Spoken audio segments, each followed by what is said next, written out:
time for an animated review. Transformers, more than meets the eye. Transformers, robots in disguise.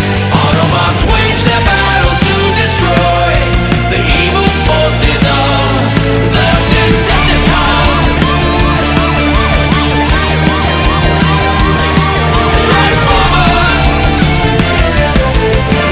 Transformers.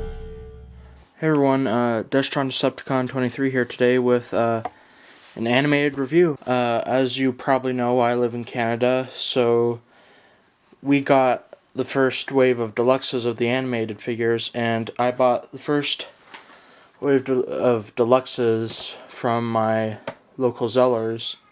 I bought them maybe about 2 weeks ago. I haven't had the time to review them yet, so I guess here goes the review.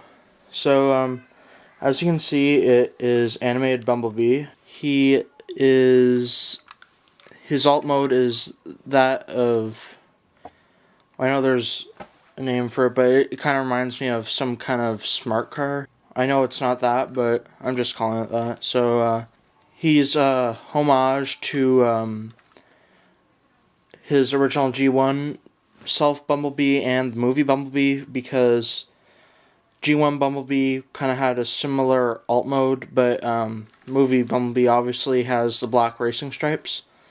So very nice. I'll give you like a 360 of the car mode. Top, bottom.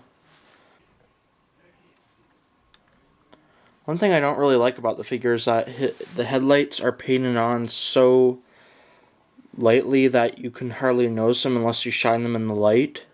One of the gimmicks on the figure is that he has a working, kind of a tiny trunk. And that's about the only use for that, so. And like in the show, if you watch the show, you know that he has his turbo boosters, which are not accurate at all, like as in the color, but they're nice, I guess. The figure didn't need it, but it's okay. So I guess on to the transformation. Like many people say, it is easier to have the rocket boosters on just because it's easier to pull these side panels out. So 1, 2. Next thing that you do is you kind of push these out of the way.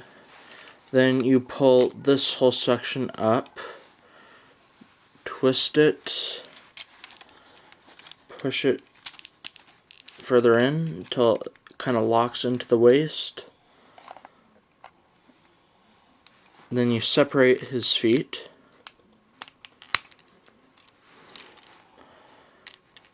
Pull out his feet from there. Then you twist around his heel spurs.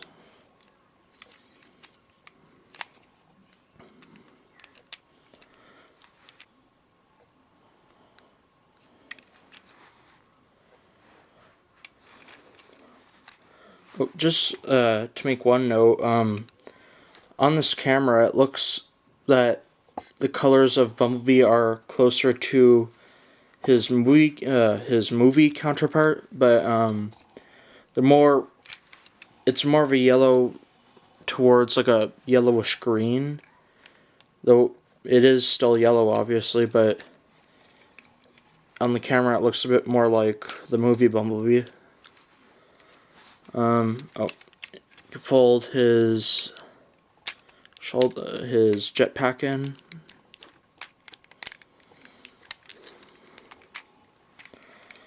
Fold down his arms, push them out, pull the head up, and there you have animated Bumblebee.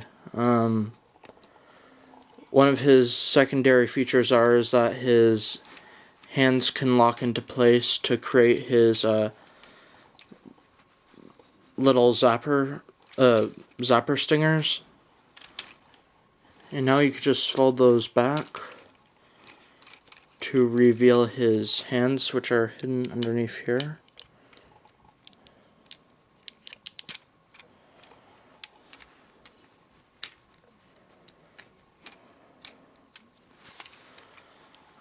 Figure itself is very show accurate. One thing I like about the animated figures is that they're very well articulated, and if you're to look at their robot mode, they don't have a whole lot of kibble, so you can't, once they're in robot mode, you can't really tell what they can transform into. And that's a really neat feature, I think.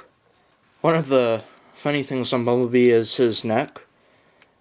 It's just, the funny thing is that it's not like a normal neck. I don't know if you could see it well, but it's as if you're to have your neck attached to the very back of your back, to the very back of your head, and not like in the middle, which is kind of funny, but you can't really notice that. Well, obviously, Bumblebee in the show is the teen bot of the Autobot crew. On Earth, he's the first Transformer to befriend Sari, or any kind of human.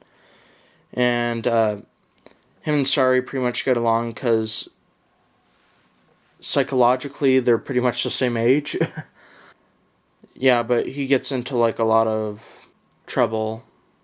He's kind of like Hotshot from the Unicron trilogy. And you usually see him either partnered with Bulkhead or occasionally Prowl. And he has gotten a few focus episodes, like Nanosec and Velocity, where you can really see how he's a speedster. Just like Hotshot, like if you remember on Cybertron, he was all about racing, and we won't go into that, but I know that they were, I think I heard on one of the BotCon interviews that they were planning to do a Hotshot for the series, but they did Bumblebee instead, so it could relate more with the movie.